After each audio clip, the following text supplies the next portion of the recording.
Perasaan memang gembira.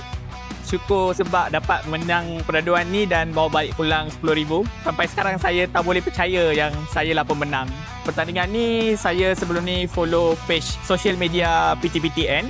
So dapat notification daripada sana dan aktiviti penggembaran ni saya teringin nak menyertai pertandingan ni. Idea ni saya dapat daripada pengalaman diri saya sendiri. Saya nak kongsikan pengalaman hidup saya daripada start belajar, bayar balik PTPTN supaya anak-anak saya pun tak nak terkena nasib yang sama macam saya lah. So kalau saya nak anak saya dapat sambung pelajaran tanpa ambil pinjaman. Perancangan ni saya akan menabung balik ke akaun SSPN anak saya supaya ia boleh berguna balik untuk diorang punya masa depan. Thank you, Appa. You my superhero.